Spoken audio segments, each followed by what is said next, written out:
बिस्मिल्लाहिर्रहमानिर्रहीम, अस्सलाम वालेकुम। मैं हूं दिशान अहमद सिद्दीकी। आप देख रहे हैं सबसे पहले पाकिस्तान। इंतखाबात नज़दीक, कौन ऐसी शख्सियत है, एक वाहिद शख्सियत जो नहीं चाहते कि मुल्क में आम इंतखाबात हों, और इस वक्त इलेक्शन सर पर हैं और सबसे ज़्यादा मसाइल का सामना किस सियासी जमात को है। और उन लोगों के लिए एक मैसेज जो पाक फ़ौज के ख़िलाफ़ जो है सोशल मीडिया पर प्रोपेगेंडा करते हैं, उनके लिए एक बुरी खबर है। मैं अपनी ख़बर का आगाज़ जो है अपने पहले ही पॉइंट से करता हूँ कि कौन सी ऐसी शख्सियत है या कौन सी ऐसी सियासी जमात है जो मुल्क में जो है आम इंतखाबात नहीं चाहती। सबको पता है कि मौलाना फजल रहमान साहब जब इंतखाबी शेड्यूल जारी नहीं हुआ, तब से जो है मौलाना साहब जो है इस इलेक्शन पर जो है एतराज़ कर रहे थे। वो एतराज़ क्यों कर रहे थे और मौलाना साहब इस इलेक्शन से क्यों मना कर रहे हैं, क्यों नहीं चाहते कि वो ये इलेक्शन हो। इससे पहले थोड़ा-सा मैं इसका पस मंज़र बताऊँ। मौलाना फजल रहमान साहब ने जो है आम इंतखाबात का शेड्यूल जारी होने से पहले ही जो है कहा था कि जो केपीके और बलूचिस्तान के हालात ठीक नहीं है, वहाँ दहशतगर्दी के खतरात हैं। इसके अलावा उन्होंने सर्दी का भी ज़िक्र किया था कि वहाँ आम इंतखाबात की तैयारी हम किस तरह करेंगे, इंतखाबी शेड्यूल किस तरह से चलेगा। और इसके अलावा कुछ दिनों पहले मौलाना फजल रहमान साहब के काफ़िले पर भी हमला हुआ था और उनकी गाड़ी पे जो है फायर किए गए थे। जबकि वहाँ की जो पुलिस है, आरपीओ, उनके मुताबिक जो है मौलाना साहब पर हमला नहीं था और मौलाना साहब की प्रोटोकॉल की गाड़ियाँ उस वक्त वहाँ पेट्रोल पंप पे खड़ी फ्यूल डलवा रही थी, तो इतराफ़ में कहीं फायरिंग हुई थी। उसके बाद बहरहाल मौलाना फजल रहमान साहब के तर्जुमान जो हैं, उनका बयान आया। उन्होंने कहा कि मौलाना फजल रहमान साहब के काफ़िले पर ही हमला हुआ था और उनकी गाड़ियों पे बाकायदा गोलियां भी लगी हैं। बहरहाल अब पुलिस तो इस तरह के बयान देती है क्योंकि इंतखाबी शेड्यूल जारी हो चुका है और पुलिस के जो भी बाला अफसरान होते हैं वो नहीं चाहते कि उन पर जो है कोई बात आए, इसलिए वो इस तरह के बयान देते हैं।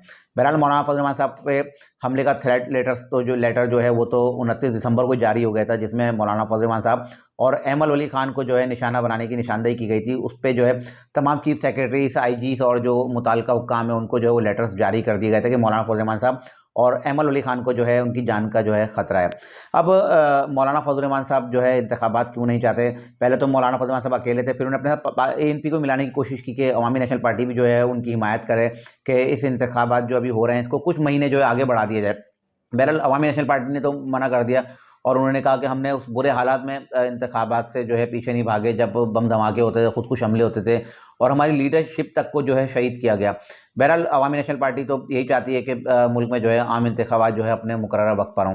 अब मैंने पहले बताया था ना अपने पिछले कई व्लॉग्स में ये बात कर चुका हूँ कि केपीके में पाकिस्तान तहरीक इंसाफ का पलड़ा इस वक्त भी भारी है, क्योंकि पख्तून कौम है, गयूर कौम है और वो जिसके साथ खड़े हुए आते हैं तो वो खड़े हुए आते हैं। तो मैं अपने व्लॉग में कई बार ये बात कर चुका हूँ कि केपीके निकालना इन लोगों के लिए बहुत ज़्यादा मुश्किल है। अब मौलाना साहब देख रहे हैं कि नून लीग ने पंजाब में अपनी गिरफ्त मजबूत कर ली, पाकिस्तान पीपल्स पार्टी ने सिंध में कर ली और नून लीग और पीपीपी ने मिलकर बलूचिस्तान में अपनी गिरफ्त मजबूत कर ली, बचा केपीके। अच्छा, मौलाना फजल रहमान साहब का ज़्यादा वोट है भी वोट बैंक जो केपीके का है। अब मौलाना फजल रहमान साहब को शायद ये खदशा है कि अगर ये आम इंतखाबात अगर हो जाते हैं तो वहाँ से पाकिस्तान तहरीक इंसाफ जो है इस वक्त भी इन हालात में भी जो है बड़ी तादाद में जो है कामयाबी हासिल कर लेगी, क्योंकि वोट बैंक तो पाकिस्तान तहरीक इंसाफ का पूरे पाकिस्तान में है। इस चीज़ से तो कोई डिनाई नहीं कर सकता, इनकार नहीं कर सकता कि जो है पाकिस्तान तहरीक इंसाफ का वोट बैंक नहीं, पाकिस्तान तहरीक इंसाफ का वोट बैंक है। और केपीके में तो बहुत ज़्यादा है, क्योंकि केपीके में पाकिस्तान तहरीक इंसाफ की 2 दफ़ा हुकूमत भी रही है और वहाँ उन्होंने काफ़ी तरक्याती काम किए हैं।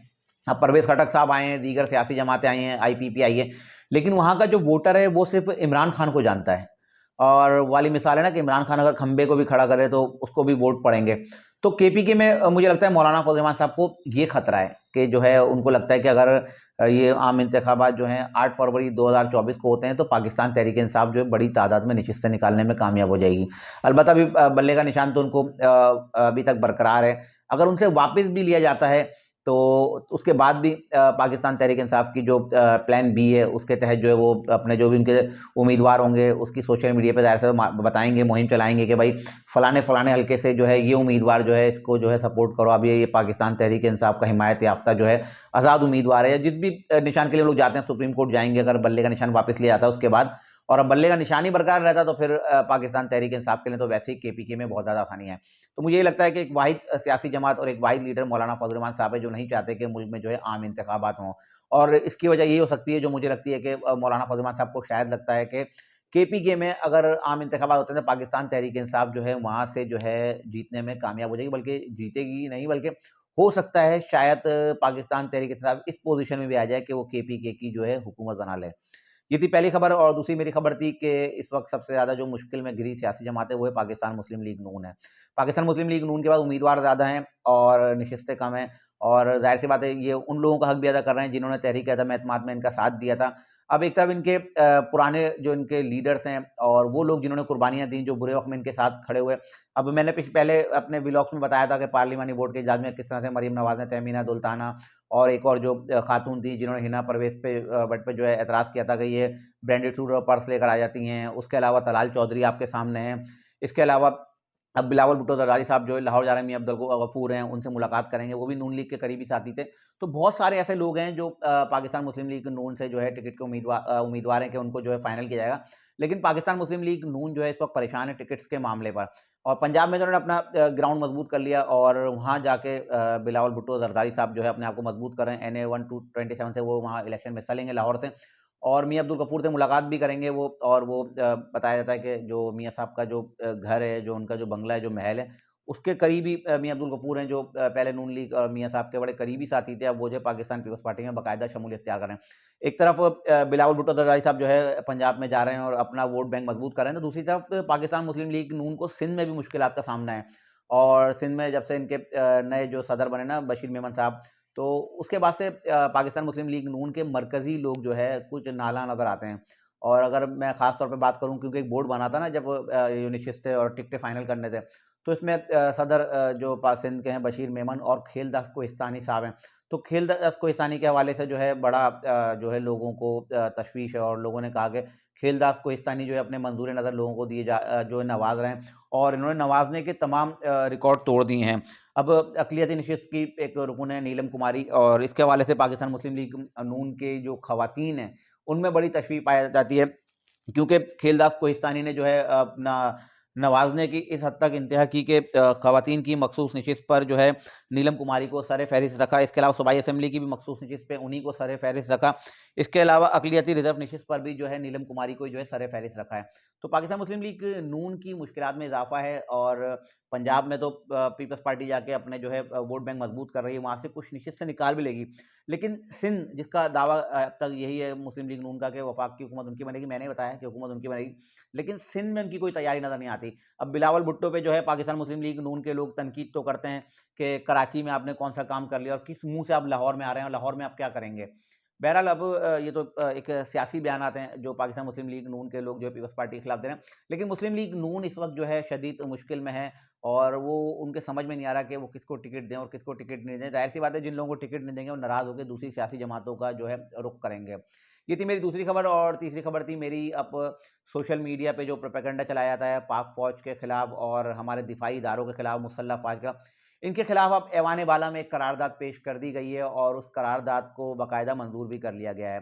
ये करारदाद पेश की है पाकिस्तान पीपल्स पार्टी के बहरमन तंगी ने, और उन्होंने इसमें अपना मौक़िफ़ दिया। इस करारदाद में उन्होंने बताया कि किस तरह से कोई भी सोशल मीडिया पे आता है और मुख्तलिफ़ प्लेटफ़ॉर्म पे आता है, और हमारे जो पाक फ़ौज के जवान जिन्होंने मुल्क के दिफ़ा के लिए जो है अपनी जानें कुर्बान की, और किस तरह से हमारे बच्चे जो है शहीद हो रहे हैं, और इस तरह हमारे जो है मुसल्लह अफ़वाज पर तनकीद करना जो है लोगों ने अपना मामूल समझ लिया है, और वो सोशल मीडिया पे और जिसका जो दिल चाहता है वो उठाकर जो है पाक फ़ौज को जो है आसान अदब समझता है और इसके खिलाफ जो है बोलना शुरू कर दिया। बाकायदा इस पर उन्होंने करारदाद पेश कर दी है सेनेट में, और सेनेट ने इस करारदाद को मंजूर भी कर लिया, जिसमें जो है अब अगर जो भी शख्स पाक फ़ौज के खिलाफ बात करेगा या हमारे दिफाई इदारों के खिलाफ बात करेगा, तो उसको कम से कम 10 साल की सज़ा होगी। इसके अलावा अगर कोई जिस तरह टीवी चैनल्स पे बैठ के कोई किसी दूसरी सियासी जमात के मुखालिफ सियासी जमात के लोग जो होते हैं ना, जिनको लगता है कि उनका सियासी जमात का पलड़ा हल्का है और वो इस्टेब्लिशमेंट को मौरूद इल्ज़ाम ठहराते हैं, इस तरह के पाकिस्तान तहरीक इंसाफ के लोग हैं। इस वक्त उन्होंने एक सोशल मीडिया पर ट्रेंड चलाया हुआ है पाक फ़ौज के खिलाफ के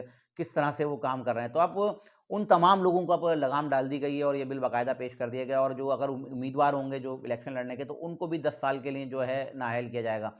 ये अब एक सख्त क्योंकि अब कानून बन चुका है और इलेक्शन भी नज़दीक है, और इलेक्शन से पहले अब उन लोगों के लिए एक मैसेज है जो पाक फ़ौज के खिलाफ बयानात देते हैं और प्रोपेगेंडा करते हैं बगैर सोचे समझे, और हर चीज़ का इल्ज़ाम जो है वो पाक फ़ौज को ठहराते हैं, और ख़ास तौर पर आर्मी चीफ वासिम मुनीर साहब के लिए भी जो जिस तरह से सोशल मीडिया ट्रोलिंग की जाती है, अब वो तमाम लोग मोहतात हो जाएँ, क्योंकि अब बाकायदा इस पर कानून बन चुका है, और अगर अब आपने पाक फ़ौज के खिलाफ कोई बात की तो फिर आप 10 साल कैद के लिए तैयार हो जाएँ। ये थी आज की कुछ इंतहाई अहम खबरें जिसके साथ मैं हाजिर हुआ था। इंशाल्लाह मज़ीद खबरों और नई तजदीद के साथ फिर हाजिर होता हूँ। तब तक के लिए याद दीजिए, अल्लाह हाफ़िज़।